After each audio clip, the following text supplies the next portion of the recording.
Bom dia. Vamos de novo lá ao capítulo 5. E algo mais. Você já tentou para valer e ainda assim falhou? Talvez tenha falhado porque era necessário algo mais para trazer sucesso que você buscava. O axioma de Euclides diz: o todo é igual à soma de todas as partes e é maior do que qualquer de suas partes. Isso pode ser avaliado, assimilado e aplicado em cada resultado ou realização. Por outro lado, qualquer parte é menor do que o todo. Portanto, é importante que você adicione todas as partes necessárias para completar o todo. Quando busca o sucesso com atitude mental positiva, você continua tentando, continua pesquisando para encontrar algo mais. O fracasso é vivido por aqueles que experimentam a derrota, param de tentar encontrar algo a mais. Então, assim, nós estamos na terça-feira, esse áudio foi gravado na segunda de manhã e não foi salvo. Na segunda à noite, e houve algum problema com o aplicativo no processo de conexão. Então, quando vocês abriram, quem abriu, apareceu só a música. E hoje estamos novamente aqui para gravar. Eu poderia falar assim, que coisa, vou trocar de aplicativo. Mas o aplicativo é bom, ele me dá uma boa possibilidade de trabalho. Vamos buscar formas de fazer com que isso aconteça com menos vezes e que os áudios sejam gravados de uma maneira diferenciada. Thomas Edison fez mais de 10 mil experimentos antes de desenvolver uma lâmpada incandescente de sucesso. Após cada derrota, ele continuou e procurou algo a mais até encontrar o que ele buscava. Até tem uma frase dele, né? Quando perguntam assim, você vai continuar, né? Você errou todas as vezes? Ele fala que não. Ele encontrou uma maneira de não fazer aquilo dar certo. Não sei se é bem assim a frase, mas está valendo. Em cada caso, o ingrediente secreto foi a aplicação de uma lei universal anteriormente não aplicada. Isso fez a diferença. Então, se você está no limiar do sucesso, sem conseguir atravessá-lo, tente acrescentar algo a mais. Ele conta a história de uma pessoa que comprou a patente de uma música e acrescentou hip hip hurra e fez sucesso. Que ele fala, né? Muitos inventores chegaram muito perto de fazer o avião antes dos irmãos Wright. No Brasil, nós conhecemos o inventor do avião como Santos Dumont, ok? O resto do mundo inteirinho, eles falam dos irmãos Wright. Os irmãos Wright criaram uma nova combinação, por isso tiveram sucesso, onde todos os outros falharam. O algo a mais foi o bastante simples. Eles anexaram flaps móveis de formato específico nas extremidades das asas, de modo que o piloto pudesse controlá-los e manter o equilíbrio do avião. Esses flaps foram os precursores do aileron moderno. Por que a Suprema Corte decidiu que Graham Bell inventou o telefone? Várias pessoas falaram que tinham inventado o telefone, né? Aí no final, o que eles chegaram à conclusão foi que o Graham Bell, ele fez de uma maneira que passou a voz humana, né? E a diferença dele foi que, em vez de seguir em circuito aberto, especificamente, Bell manteve o circuito aberto em vez de quebrar o circuito intermitente, como o Reis tinha feito. Aí a Suprema Corte concluiu que Reis nunca pensou nisso e não conseguiu transmitir a fala telegraficamente. Bell teve êxito. A diferença entre os dois é simplesmente a diferença entre o fracasso e o sucesso. Então, né, quando a Suprema Corte foi dar a patente, falar, olha, esse é o inventor, o Graham Bell teve por conta disso. O sócio majoritário silencioso inspirou o sucesso. R.G. Letourneau, ele é um construtor de equipamento pesado e terraplanagem. Ele motivou várias pessoas com palestras, ele fez várias coisas interessantes. Ele estava construindo uma grande represa em Hoover, em Nevada, e ele encontrou um rochedo. E aí, para fazer a obra, ele gastou mais do que ele podia e ele teve problema. E ele foi, na oração e na introspecção, buscar um caminho, né?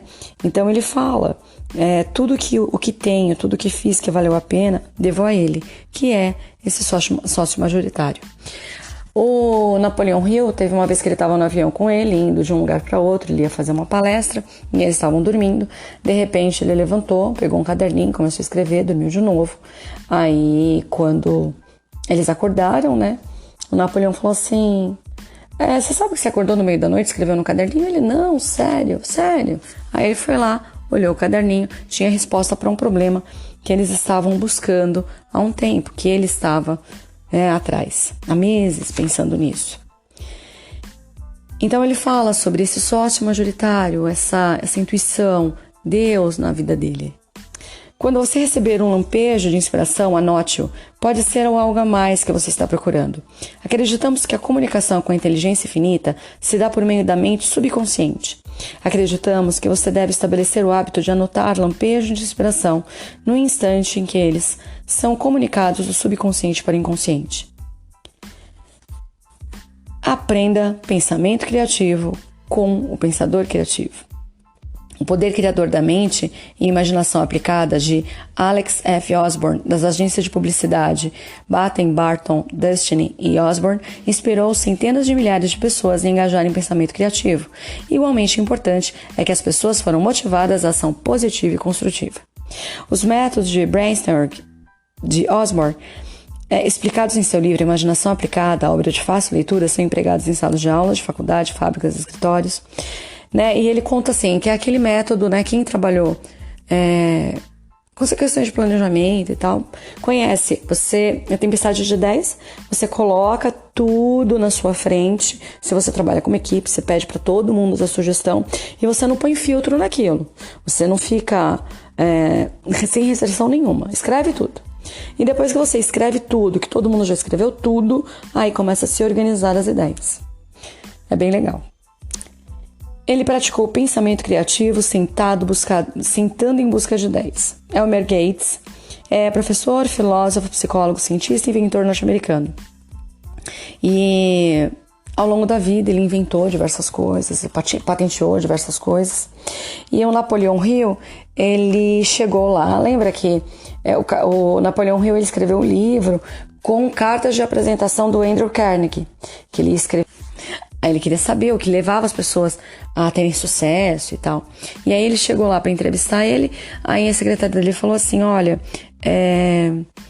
sinto muito, mas eu não posso perturbar ele agora, né? Aí ele fala: tudo bem, mas você sabe quanto tempo vai demorar?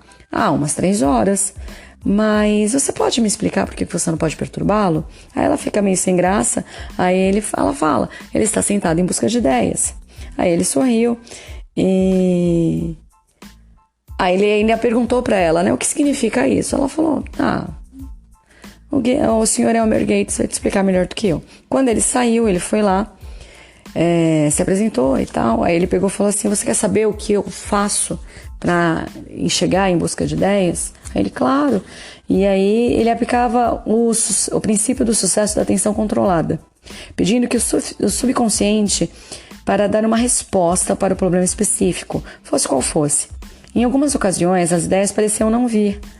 Em outras, afluíam à sua mente na mesma hora.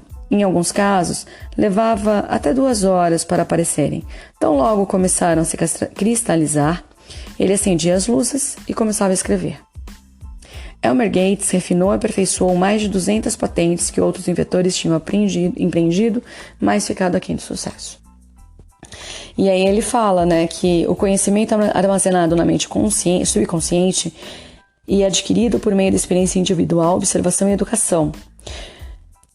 Conhecimento acumulado por outros pelos mesmos meios que podem ser transmitidos por telepatia. O grande armazém universal da inteligência infinita, onde é depositado todo o conhecimento e todos os fatos que pode ser contatado por meio do subconsciente. Isso é o que ele fala que são as fontes de todas as ideias, é o que ele explicou para ele. E não tenha vergonha de ser como Cristóvão Colombo. Cristóvão Colombo queria ir para a Índia, queria ir para a China, mas não tinha como, não tinha meios e foi persistente o suficiente até conseguir e foi um sucesso. E aí ele chega aqui no final do capítulo falando sobre a força cósmica do hábito.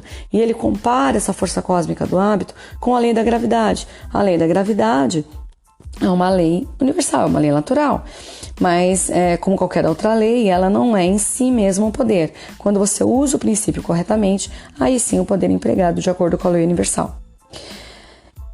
Em 1900, Albert Einstein deu ao mundo a famosa fórmula E igual mc².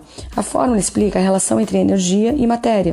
Quando a matéria se aproxima da velocidade da luz, chamamos de energia, e à medida que a velocidade diminui para zero, continua a ser matéria. Na fórmula, E é energia, M é massa, ou matéria, e C representa a velocidade da luz. Assim, vemos que a fórmula de Einstein é um símbolo em palavras de uma das leis da força cósmica do hábito. Por compreender e explicar essa fórmula, o Einstein deu ao mundo a possibilidade de iluminar cidades inteiras, lugares inteiros e mais. Ele transforma matéria em energia e energia em matéria, de usar a energia atômica para fins construtivos, né? Também para fins não tão construtivos, mas... E algo mais. Agora podemos ver como matéria e energia são a mesma coisa. Tudo no universo está relacionado. Então, você tem um problema? Ótimo, que bom! Você vai aprender no capítulo seguinte como adaptar-se a muitas lições aprendidas nesse capítulo.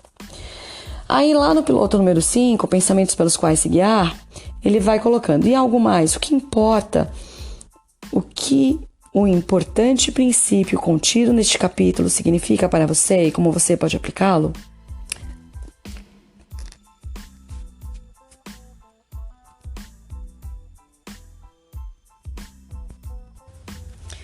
O que você pode utilizar desse algo a mais para poder melhorar a sua vida? Para mim, o que fica assim desse capítulo que é mais importante é a relação clara entre o fazer algo a mais ou simplesmente deixar para lá, de buscar dentro do seu melhor, sempre se aprimorar.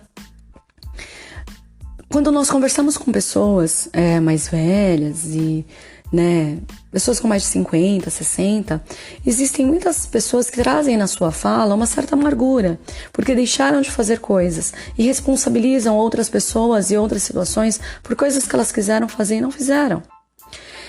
É legal entender e compreender que essa relação é nossa. O que nós temos que fazer na nossa vida depende de nós. O outro não nos cabe. Se queremos fazer algo e se esse algo falha de alguma forma, pense que há sempre uma maneira melhor de se fazer aquilo.